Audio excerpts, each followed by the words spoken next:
एक गरीब परिवार अमीरी की चमक में घुस तो जाता है, लेकिन उन्हें नहीं पता कि जिस घर में वो रह रहे हैं उसी के तहखाने में छुपा है एक ऐसा काला सच जो उनके लिए डरावना सपना बन जाएगा। फिल्म की शुरुआत होती है एक गंदे से तंग से घर से, जिसे सेमी बेसमेंट कहा जाता है। यहां रहती है किम फैमिली। बाप का नाम है किम की टेक, जो बेरोजगार ड्राइवर है। मां चुंग सूक, जो घर संभालती है। बेटा की वो, जो पढ़ाई में अच्छा है लेकिन पैसों की कमी की वजह से कॉलेज पूरा नहीं कर पाया। और बेटी की झोंक, जो चालाक और स्मार्ट है, नकली डॉक्यूमेंट्स बनाने में माहिर है। ये लोग इतने गरीब हैं कि पिज्जा बॉक्स मोड़कर गुजारा करते हैं और ऊपर से इनके घर में धूप भी नहीं आती। वाईफाई पकड़ने के लिए खिड़की के पास खड़े होकर ऊपर नीचे दौड़ना पड़ता है। एक दिन इनके घर आता है कि वू का दोस्त मिन ह्युक, जो बाहर पढ़ाई करने जा रहा है, वो उन्हें एक बड़ा सा पत्थर गिफ्ट करता है। कहते हैं कि ये पत्थर जिस घर में हो वहां दौलत आती है।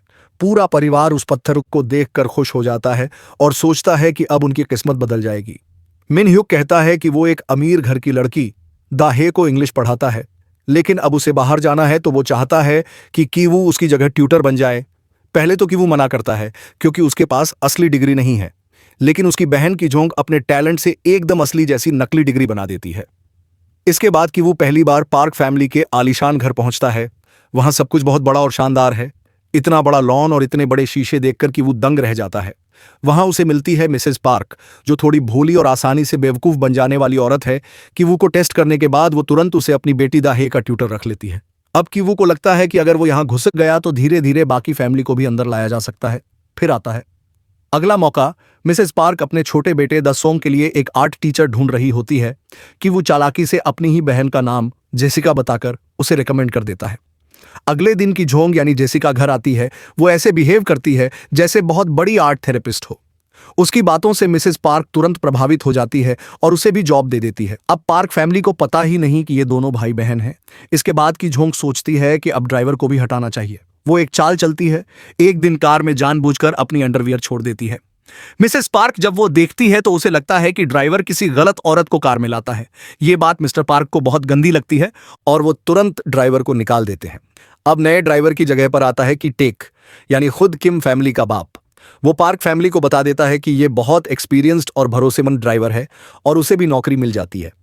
अब बचती है सिर्फ हाउसकीपर मून ग्वांग। वो कई सालों से इस घर में है और बहुत लॉयल है, लेकिन की जोंग उसकी कमजोरी पकड़ लेती है। उसे पता चलता है कि मून ग्वांग को पीच से एलर्जी है। बस फिर क्या था, वो लोग पीच का पाउडर उसके ऊपर गिरा देते हैं। मिसेस पार्क को लगता है कि उसे टीबी है और वो डरकर तुरंत उसे निकाल देती है। अब उसकी जगह चुंग सूक यानी किम फैमिली की मां को रख लिया जाता है। अब चारों लोग एक साथ पार्क फैमिली में नौकरी पा चुके हैं। पार्क फैमिली को जरा भी अंदाजा नहीं है कि ये सब आपस में रिलेटेड हैं। उन्हें लगता है कि ये सब अलग अलग प्रोफेशनल्स हैं। इस बीच की वू और द हे एक दूसरे के करीब आने लगते हैं। दोनों के बीच आकर्षण शुरू हो जाता है। वहीं बाकी तीनों लोग इस आलीशान घर की सुविधाओं का मजा लेने लगते हैं। अब किम फैमिली को लगने लगता है कि उनकी किस्मत सच में बदल रही है और उन्होंने धीरे धीरे पूरे घर पर कब्जा कर लिया है। अब कहानी आगे बढ़ती है। पार्क फैमिली एक दिन अपने छोटे बेटे द सोंग का बर्थडे मनाने के लिए कैंपिंग पर जाती है और घर पूरी तरह किम फैमिली के हवाले कर देती है। जैसे ही पार्क फैमिली निकलती है, वैसे ही किम फैमिली की मौज शुरू हो जाती है। चारों लोग बड़े आराम से उस आलीशान घर में बैठकर खाना पीना शुरू कर देते हैं, शराब निकाल लेते हैं और पहली बार उन्हें लगता है कि अब ये घर उनका ही है। वे लोग सोफे पर बैठकर पार्क फैमिली की बेवकूफ़ियों पर हंसते हैं और उनकी लाइफस्टाइल की बातों पर मजाक करते हैं कि वो इसी दौरान अपने परिवार को बताता है कि वो द हे से प्यार करने लगा है और सोचता है कि एक दिन वो उससे शादी करेगा ताकि ये घर सच में उनका हो जाए। सभी लोग नशे में हैं और बहुत खुश हैं। तभी अचानक घर की बेल बजती है। सब घबरा जाते हैं। चुंगसूक दरवाजा खोलती है तो सामने खड़ी होती है पुरानी हाउसकीपर मून ग्वांग। वो कहती है कि उसे बस अंदर जाकर कुछ लेना है। पहले तो चुंगसूक मना कर देती है, लेकिन आखिरकार वो मान जाती है और उसे अंदर आने देती है। मून ग्वांग सीधा बेसमेंट की तरफ जाती है। चुंगसूक हैरान होती है और उसके पीछे पीछे वहां पहुंचती है। वहां मून ग्वांग दीवार के पीछे बने एक गुप्त दरवाजे को खोल देती है और कहती है कि ये राज उसने इतने सालों से छुपा रखा था। उस गुप्त जगह के अंदर उसका पति गुण से छुपकर रह रहा होता है, जो 4 साल से वहां छुपा है क्योंकि उसने बहुत कर्ज ले रखा था और अब लोन शार्क्स से बचने के लिए वहीं रहता है। ये देखकर चुंगसूक दंग रह जाती है और बाकी तीनों किम फैमिली के लोग भी छुपकर ये सब देख रहे होते हैं। तभी अचानक वे सब फिसल कर बाहर आ जाते हैं और मून ग्वांग को पता चल जाता है कि ये लोग एक ही परिवार से हैं। मून ग्वांग तुरंत अपने फोन से वीडियो बनाने लगती है जिसमें किम फैमिली एक दूसरे को पापा बेटा बेटी कहकर बुला रही होती है। वो धमकी देती है कि अगर इन्हें नौकरी से निकालना नहीं है तो उन्हें उसके पति की मदद करनी होगी, वरना वो ये वीडियो पार्क फैमिली को भेज देगी। किम फैमिली डर जाती है और उसके सामने हाथ पैर जोड़ती है।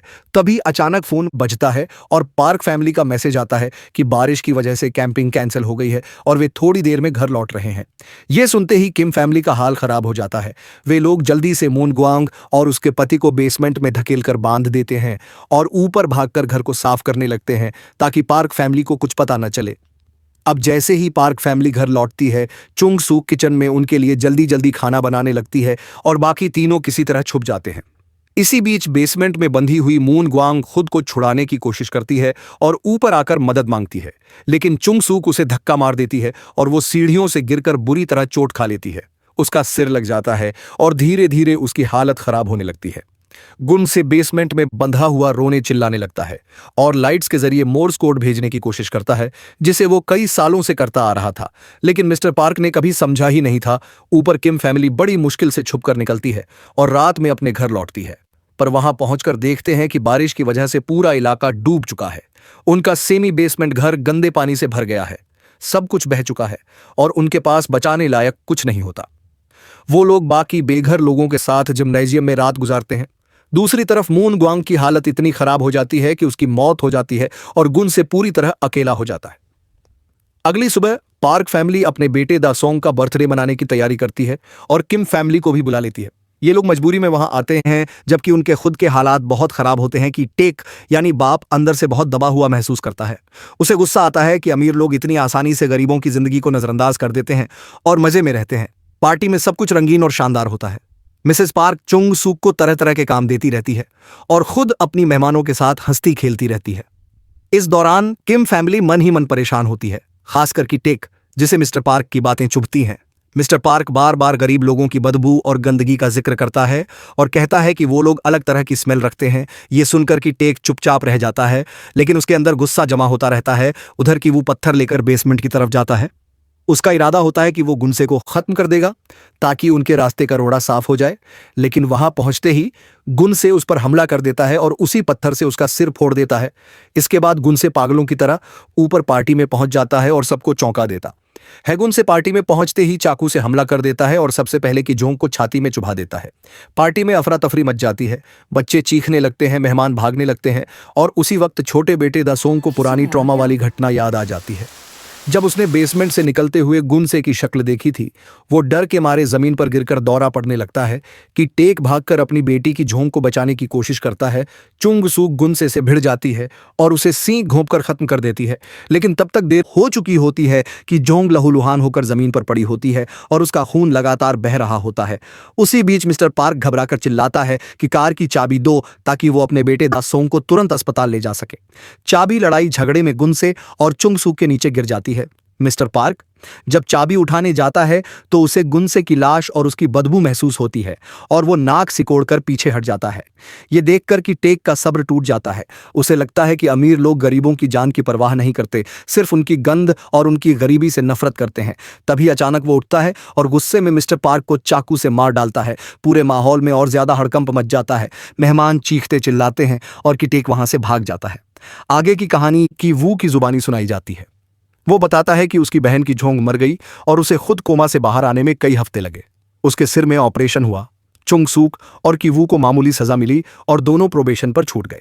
लेकिन सबसे बड़ा राज ये था कि की टेक यानी उसका बाप भागकर फिर से उसी बेसमेंट में छुप गया था जहां पहले गुन से रहता था।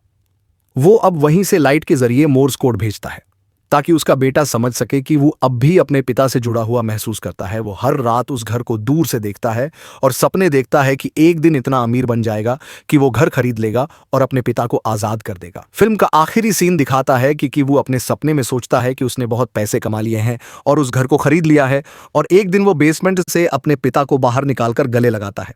लेकिन फिर कैमरा वापस आता है और दिखाता है कि असलियत में कि वो अब भी उसी गंदे से सेमी बेसमेंट घर में बैठा है और उसकी हालत पहले जैसी ही है। वो सिर्फ कल्पना कर रहा है। फिल्म यहीं खत्म होती है।